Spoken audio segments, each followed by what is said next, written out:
ang nag-iisang masugid na tagahanga ni Nicole Yala, Chris Chuper! Kasama ang nag-iisang die-hard fan ni Chris Chuper, Nicole Yala! Mula sa Mahiwagang Burnay, ang kwento.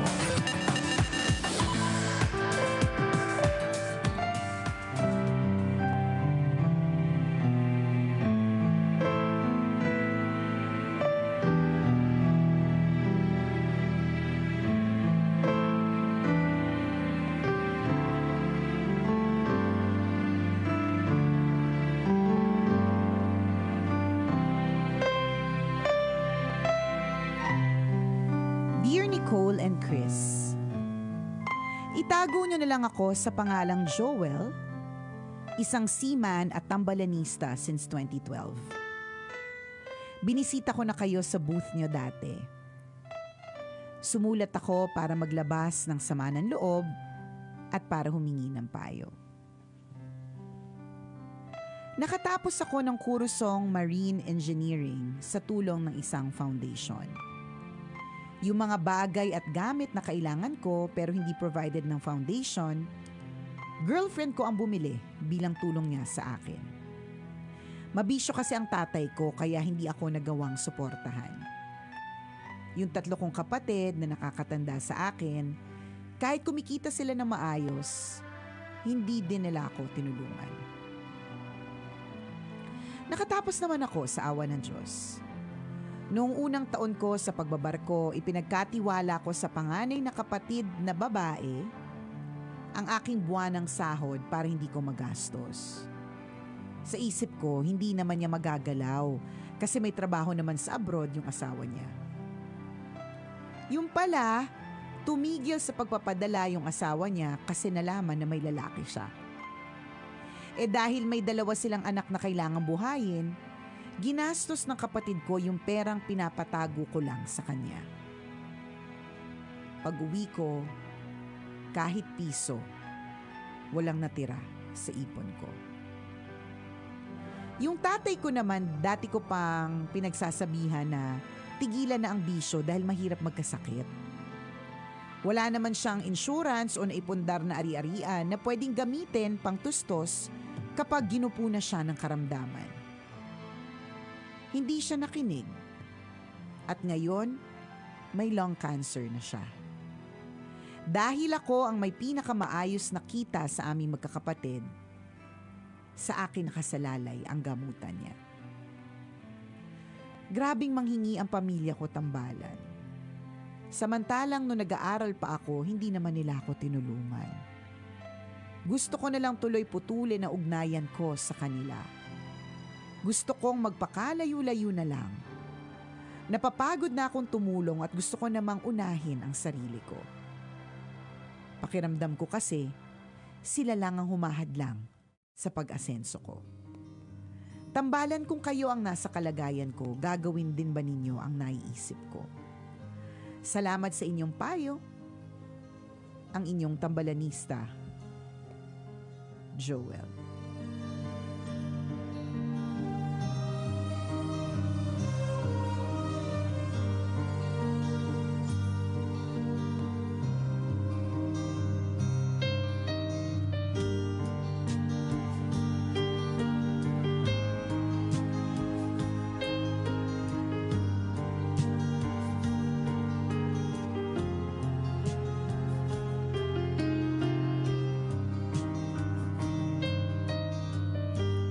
Hi, Joel! Ang dami din naming problema eh. Pwede bang kanya-kanya muna today? Pwede bang at least for today? Dami din naman namin problema eh. Charot. Alam mo, it only really goes to show, partner, no? Lahat tayo may problema. Oo naman. No one is exempted. Correct. Wala. Yung porke sasabihin mo, ay ano siya siya na yung pinakamabait. O kaya, ang galing niya kasing sumaya, wala yung problema. O kaya, ang galing niya. Dinadaan niyo lang sa correct, sayaw. Totoo. Kaya ang galing. Sa sayaw. Gagaling. Ang galing niya gumawa ng sapin-sapin, di ba? Hindi magkakaproblema yan. O kaya CEO yan ng kumpanya. 'Di ba marami yang tinutulungan, hindi magkakaproblema yan. May tinayo ng foundation, hindi magkakaproblema yan kasi nagtayo ng foundation. Hindi po totoo. Lahat po tayo may dinadalang problema. Kanya-kanya Correct. lang talaga ng pagdadala. May mga iba na hindi nagpapakita ng kanilang nararamdaman. Nag-ano sila, nagpapaka-happy-happy, may ganon. Correct. Meron- Nagpapaka-busy. Nagpapaka-busy, totoo. Binubuhos yung sarili sa trabaho. May mga iba naman iyakin, 'di ba? Kasi meron silang problema, 'di ba? Kanya-kanya po talaga. Basta sa madaling salita, lahat po talaga tayo merong problema. Totoo 'yon, Correct. 'di ba? So, tulad nitong si Joel, 'di ba? Minsan iisipin natin ang problema natin, kulang yung kakainin natin today. Meron pa palang ibang tao na katulad ni Joel na matindi din yung problema. Nag-ipon ng matagal, yung pala ni isang kusing, walang natira sa kanyang ipon. So ngayon tinatanong mo kami si Joel kung kami yung nasa kalagayan mo, kung ganun ba yung gagawin namin. Feeling ko kasi partner, everything changes kapag ka meron ng asawa at sariling pamilya. Masasabi kong, well, ang purpose mo na ngayon kasi talaga ay yung sarili mong pamilya, kailangan sila atipagin mo, ganyan. So dapat magbibigay ka lang at a certain extent dun sa pamilya mo. Pero dahil binata ka, may ganyan kasi talaga. Nasa Pilipinas ka, ito yung kultura natin. Hindi lang siguro sa ganun, mahal mo din naman kasi siguro sila. 'Di ba? Kaya kasi kung di mo sila mahal, wala ka rin pakialam eh. O di bahala kayo. Magkalang cancer kasi wala ka pa kin, nagsabi ako sa'yo, hindi ka nakinig. Ayan tuloy, 'di ba? Kaya lang kasi mahal mo. At dahil mahal mo, kahit nakakainis, kahit nakakapagod, kahit nakakairita, 'di ba? Tutulungan mo. Correct. Nasa feeling ko lang wag mo namang totaling talikuran. Naiintindihan namin na syempre kailangan mo maging happy, kailangan mo ring isipin yung pansarili mong kapakanan, pero wag mo naman totaling talikuran, deadmahin, alam mo may sakit yung tatay mo, alam mo kumikita ka, tas yung kita mo naman may damage ang extra kasi mag-isa lang naman yung sarili mong iniisip mo, 'di ba? Tas hindi mo pa ibibigay or hindi mo pa i-share kanino pa yun. 'Di ba? Gets naman natin yung pag-iipon, go bongga. Pero gets din namin at this point na kailangan din ng tulong pa ng family mo. Yes. Malalagpasan nyo rin yan, wala naman pong forever, 'di ba? Lilipas din yung panahon na yan na laging ikaw yung give ng give. Dadating din yung panahon, ikaw naman na magre-receive. Sa ngayon, Correct. I think, feeling ko lang sa ngayon based on the story, they need you. You're just so very tired. At valid. Nakakapagod talaga yan. Yung parang, bakit ako na naman? Lagi na lang ako. Diba? Bakit? Diba? Lagi na lang ako. Ako na walang malay. Alam mo kaya tayo hindi kinukuha sa sa drama eh. Ikaw naman parang, ako na walang malay. Ano yun?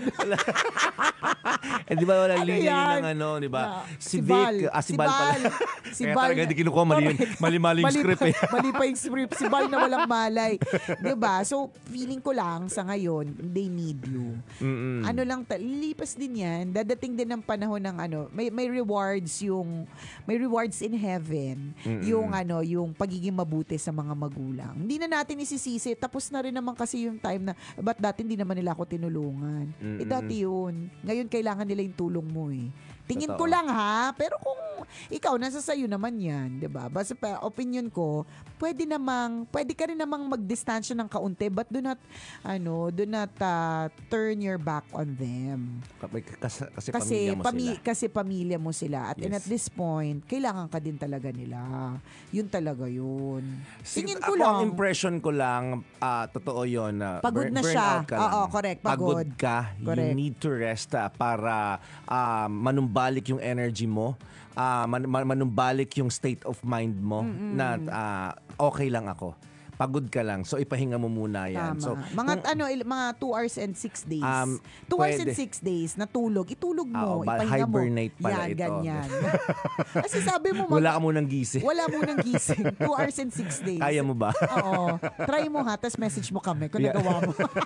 Kasi totoo yun na minsan Oo. nakakaramdam tayo na ganito kapag pagod tayo eh. 'Di ba? Pero yung lahat ng mga ginawa mo, okay yun. Okay yun. In a way na kasi pampamilya mo to naniniwala tayo 'di ba na ang mga anak na mabait sa mga magulang o kung sino mang kasama mo sa bahay or pamilya mo, 'di ba? Magbabalik yan in unexpected ways. 'Di ba? Napakaraming blessing na pwede mong, ako, yun yung paniniwala ko. Ako Kanya-kanya tayo ng perspective, mga kabisyo, ha. Yung iba pwedeng sabihin, wag mo nang tulungan, lagi na lamang sila. Pero abuso naman yan. yes, Gets naman din natin oo. kung ganun yung POV nila kasi nakakapagod, nakakainis, nakakayamorot. correct. But tinatanong naman ni Joel yung Opinion POV natin. namin. So ito yung sagot namin. You will reap the Rewards. the rewards, the benefit of your good deeds, your kindness to your family in time. Correct. Maaaring hindi pa ngayon, pero aani ka sa sa lahat ng ginawa mo sa pamilya mo. Panghawakan mo lamang 'yon. Tama. Pagod ka lamang ngayon, you need to rest. Correct. Maaaring at kung titingnan mo rin sa sa aspetong ikaw yung binibiyayaan kasi. 'Di ba? 'Di ba, Ikaw yung meron to whom much is given, much is expected. So in this case, ikaw yung binibiyayaan ng universe, ikaw yung binibiyayaan ni Lord. So para kanino yan? Diba? Yun talaga para kanino yun eh. yan? Hindi lang para sa iyo yan. Kaya nga, diba, You need partner? to share it with your loved Totoo. ones. Kaya nga kanina sabi ko, parang it would have been different, the situation would have been different kung meron ka ng asawa at sariling pamilya. Correct. Feeling ko lang, 'di ba? Pero ngayon, dahil ikaw yung meron talaga. Ano talaga, ganun po talaga eh. Iba-iba tayo ng POV, Oo, ha? again, pwedeng hindi Pwedeng iba yung sa inyo. Kaya lang kasi, kami po yung tinanong, hindi naman kayo, Oo. di ba? Di pag kayo ang tinanong, saka kayo sumagot saka mo sa inyo. Oo, ganun. O di naman kaya usually, everyday naman namin pinopost yung kwento ng Mahiwagang Burnay sa aming Tambalan Facebook page. So, search lang po Tambalan. Ang content lang po talaga nun, mga kwento ng Mahiwagang Burnay. Pwede din kayong maglagay ng opinion nyo doon. Baka sakaling i-consider ni Joel. Correct. Makatulong din sa kanya, 'di ba? Kaya natutuwa ako, partner, kapag ka dun sa Facebook page ng Tambalan, yung ang hahaba ng mga opinion ng mga tao, kasi it's really a part of themselves telling ganon. Hindi ko na sunod na English eh. Basta basta telling themselves ganon, Yan. 'di ba? Oh. At basahin mo rin 'yun. Yun nga lang, minsan kapag ka masyado ding opinion, nakakagulo din ng isipan. So maganda din namang makinig ka lang dun sa mga taong pinagkakatiwalaan mo. Kasi kunyari sa akin, ako binibiyayaan kung nasa pamilya namin, for example lang, isi-share ko talaga yun eh. Siyempre, i-achieve ko muna yung mga personal goals ko. Oo, Kung ano gusto mga kong gusto mag-travel, ko. Correct. gagawin ko muna yun. Kung may excess, kasi sabi mo nga, di ba, ikaw naman yung kumikita ng maayos. So, isatisfy mo lang yung sarili mo, di ba? Mag-indulge ka rin, magpamassage ka. Kung na-achieve mo na yung mga little things. Pero kung may excess ka, then that's the time you share it with your family. Correct. Always remember, kapag nag-share ka sa loved ones mo, di ba, there's joy in giving. Remember that the happiest are the givers. Diba? Masaya ang nagbibigay lalo na pag nakikita mong natutulungan mo yung pamilya mo. Yung nag-i-evolve yung life nila. Yes. Nag-i-improve yung kondisyon ng tatay mo. Oo, diba? Despite the fact na hindi naman sila naging matulungin sa buhay mo noon, disregard mo na yon. Tapos na yun eh. That's Oo. water under the bridge. Yes, tara. water under Water the under the bridge. bridge. Bridge over troubled waters. Halu-haluin na natin yung pa-English para patalino. Alam niyo Ganyan. naman kami dito. Oo, tali-talinuhan lang. Oo, pag kunwari lang tayo sa buhay. Correct. ganyan. Etchos, ganun. So ano yun? Water under the bridge. Ibig sabihin, tapos na yun eh. Oo. Lumipas na yun. Wala nang rason para balikan pa natin yun. 'Di ba? Yung part ng, hindi naman nila ako tinulungan dati. Nung panahon ng pangangailangan. Wag mo wala ano naman. yun. Tanggalin Tapos, mo na sa isipan mo yun. Tapos na pati, wala na pati tayong magagawa. What Correct. always matters is the present. Yes. Yung ngayon, 'di ba? That is why it's called a gift. Siyempre, kailangan matalino kami. Kailangan singit yun. Oo, kahit walang connect, di ba? What's important is the present. That's why it is called a gift. Totoo naman yun, Oo di ba? naman. A present is a gift. Di ba? Nakatanggap ako ng present. Oh. It's a gift, di ba? Pero what's important is today. Yung nangyayari ngayon. Di ba? Yung nangyari noon, tapos na yun. Kumbaga, Well, there's no use na balikan pa natin paulit-ulit na, ay, naku, hindi naman kayo nagtulong kasi, ayan tuloy, ganyan. Hindi nyo naman ko tinulungan dati. Sarili ko lang naman yung pursigi. Tapos na yun. Magagawa pa ba ganun talaga tayo? yung mga tao. Oo. Pag wala ka pakinabang, hindi ka muna nila papansinin. Ganon. Ngayon may pakinabang ka, napapansinin ka nila. And be Yes. proud of it. Correct. Because you have proven yourself. Tama. At be proud na ikaw yung makakatulong sa pamilya. Yes. Go, Joel. Magpahinga, pero wag tatalikuran ang pamilya. Salamat, Joel, for sharing your story with us. Bye-bye! This portion was brought to you by... Kasi iniisip ko dyan, partner, parang, kunyari, yun nga, tama ka o mag-indulge ka muna. Bilhin mo muna yung mga rubber shoes na gusto mo, bilhin mo yung scooter na gusto mo. Kapag ka, alam mong parang na-happy ka kasi ito na yung part ng ipon mo or mag-achieve ka muna ng certain ipon, 'di ba? Tapos pagkatapos nun, ano ka na? Share na, ganun. Oo, share na kasi 'di ba nakakalungkot. Alam mong meron kang ganitong pera pa. Na alam mong it's really extra. Tas alam mo na yung pamilya mo naghihikahos, naghihirapan, 'di ba? Hindi mo ba i-share? Alam ko hinahanap mo lang sa puso mo 'yun, tapagod ka lang talaga. 'Yun lang talaga 'yun. Pero kasi hindi mo naman to issue kung wala kang pake. Kaso may pake ka eh. Mahal mo kasi sila in spite and despite of. So, 'yun talaga 'yun. Tsaka dadating din yung panahon ng ng pag-ani. Totoo, maniwala ka doon. Dadating din yung ani period. You will reap the rewards of your kindness, of your generosity. In time, darating talaga yung panahon na yon. Wait ka lang. Tingnan mo na lang sa aspeto na pamilya mo sila eh. Although, yun nga, kultura ng Pinoy. Pero sige, wag na nating pilit na dahil kultura ng Pinoy. Yung masaya ka lang na nagbibigay sa pamilya mo. Kasi sasabihin ng mga tao, ayan, yung kulturang yan, yung mga paniniwalang kalumaan, yan yung mga nagpapabagal ng growth na ekonomiya natin, papaniwala sa ganyan. Tanggalin na natin yung kultura. Pero aminin natin kultura part talaga. Part yun. Pero, nasa sayo pa rin naman eh. Kung talagang gusto mong mag-share, 'di ba? Nasa sayo yan, decision mo yan. Siguro, ang sinasabi lang natin dito, siguro wag mo lang ubusin yung dapat para sa sarili mo. Punan mo muna yung sarili mo, 'di ba? Ibigay mo yung pangangailangan ng sarili mo, then kapag may sobra, that's the time na magbibigay ka o mag-share ka sa pamilya mo. Dapat priority mo dito yung sarili mo. Tama naman yung sinabi mo, dapat sarili mo naman. Totoo naman. Sarili muna. Uunahin mo lagi ang sarili mo. Ano yung example natin nung nakaraan? You cannot give what you don't have. Yes. Kung ikaw ay kandilang nauupos, paano ka magbibigay ng liwanag sa iba kung ikaw pa wala na? Diba? So kailangan sarili mo muna yung iingatan mo. Huwag mong papagurin yung sarili mo. Hindi ka dapat magkakasakit kasi pag naapektuhan na ang katawan mo, delikado din yung sarili mo at ang mga taong umaasa sa iyo. Correct. Diba? So, and it's not being selfish na unahin yung sarili kasi kailangan ikaw mismo masaya ka, ikaw mismo puno ka, ikaw mismo fulfilled ka, happy ka. Kasi madaling magbigay kapag alam mo sa sarili mo na puno ka, 'di ba? Parang ganoon. Kapag puno ako ng pagmamahal, puno ako ng in whatever form, 'di ba? Mas madaling magbigay eh. So dapat unahin mo yung sarili mo. So pwedeng pahinga-pahinga, yourself first, and then pagkatapos noon, pagka nahimasmasan ka na, yan. Medyo natanggal-tanggal na yung mga madaming pagod, mga 58,332 na pagod. Go back to the family kasi they need you. Totoo. Oo. Ngayon, kung ayaw mo nang tulungan, wag ka nang tumulong. Choice mo rin naman 'yon. Pwede, wag ka na ding magsalita kasi choice mo nang tumalikod eh. Kung ano pa man ang mangyari, panindigan mo yan. Correct. Nasa sayo naman din. But the question is, will kaya you mo be ba? happy? Oo, kaya mo ba? Happy ka ba? Happy ka ba sa decision ganon? Oo. Feeling ko kasi hindi eh. Kasi hindi talaga ito magtatanong si Joel kung wala siyang pake. Meron siyang pake. Totoo. Ganon. Masaya din tumulong naman kasi.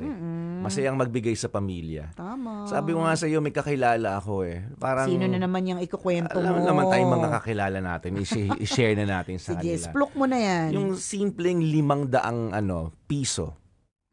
Binigyan niya for the very first time. Unang sweldo nung anak. Nagbahagi ng sweldo sa tatay. Binigyan ng 500 piso. Yung tatay umiyak. Hindi umiyak dahil sobrang liit. Bakit ito lang? Ilang libo, daan-daan libo yung pinaaral ko sa'yo, tapos bibigyan mo ako ng 500 lang. Ayun, umiyak. Ayun. Pero hindi niya in-expect eh. Hindi niya rin in-expect na magbibigay yung anak. Ang sabi ng tatay, anak, okay naman ako kahit hindi mo na ako bigyan, pero naalala mo akong bigyan. Kahit sa halagang 500 piso. Pwede namang hindi actually. Pwede namang hindi eh. Pero yung tatay, may pera naman. Kaya lang nung naramdaman niya na naalala ako ng anak ko. Diba? Kahit sa maliit na halaga, pinilit niya mag-share sa akin. Naiyak talaga yung tatay. Tears of joy. Tigaso yung tatay na nun, sundalo astigin. yun. Sundalo. Tapos nung binigyan, talagang umiyak. Sabi, anak, maraming salamat na alala mo ako. Diba? Tingnan mo yung ganong aspeto ng nararamdaman ng parents every time na nag-share ka. Yes. Isipin mo, walang pangangailangan yun eh. What more kung may pangangailangan yung tao in terms of money. Correct. So, diba, nakatulong ka na fulfill mo pa, nakapagbigay ka pa ng kaligayahan doon sa tao. Iisipin pa nung mga magulang mo na, okay, I think I've served my purpose in life dahil Yes. napalaki ko siya ng maayos. Correct. So, tama yung values na meron siya. Tama. Actually, yan din ang opinion ng mga tambalanista namin eh. Yan. Sabi ng ni Mark Gerald Santos, from experience, ang tulong ay hindi lang in form of money, pwede ding resources gaya ng small business o trabaho or GO or NGOs. In my opinion, tayong mga millennials ang mapuputol ng ganyang tradisyon. Hindi natin iaasa sa ibang tao, sa mga anak natin, ang responsibilidad na tulungan na talagaan tayo. I think totoo, yung mga millennials and Gen, ano ba tayo, partner? Sumabit din tayo sa millennial na isang nalilito taon na ako. eh. Pag napapakinggan ko, hindi ko na iniintindi. Oo, ang dami yung isipin. Isip ko bata Bata ka pa, 'di ba? Totoo 'yun. As millennials, yung batch na ito yung dapat na mag-isip na hindi dapat ang tradisyon kasi dati inaasa sa anak lahat eh. Pero totoo 'yun, yung dapat dumating yung panahon na ang mindset hindi sa anak ang pag-asa. So, ibig sabihin, mag-iipon ka for your own. Tama. Ano pa Tama din yun. Sinasabi lang natin, dapat, siguro, a small fraction ng kita mo. Or ng ulitin natin, yung pagbibigay sa magulang, hindi siya obligasyon, ha? Hindi siya obligasyon. Nasa sayo lang yung, nagsimula kasi tayo sa context ng pagbibigay, eh. Sinimulan mo na. Di ba? Kung masaya ka naman ginagawa ito, diba? Ituloy mo lang. Pero kung mabigat sa loob mo yung pagbibigay, wag mo nang gawin mabigat sa loob mo. Pag mabigat sa loob mo, isusumbat mo pa yan in the future. Totoo. Si Miss Jane Lopez nag-message, cute. Sabi niya, si Sir Lambert din, naiyak daw. Kasi binigay nung kanilang daughter ni Iya, yung unang sweldo niya kay Lambert when we all met up in New York. Ang yaman ng mga example. Oo nga, sana all. Tsaka all, lahat ng sweldo correct, pati. oo. Isang buong sweldo, ganyan. Sana all, ang example na kita-kita sa New York. Tingnan mo, sipin mo mayaman na yung parents, tapos nagbigay pa yung anak. Oo, diba? Mayaman na nga yung magulang. Ibig sabihin, hindi ko kailangan yan, mas kailangan mo yan, anak. Pero still binigay, diba? Totoo. Yung happiness na binigay mo sa parents mo, that's yan rewarding eh. Correct. Priceless po yan. Hindi matutumbasan ng kahit anong sweldo. Correct. Okay, Doc? So, basahin na nyo lang po, to Joel, basahin nyo po yung opinion na merong binigay yung ating mga tambalanisa dito sa Facebook Live, pati na rin sa Tambalan Facebook page. Exit na muna po kami. Bye-bye! See ya!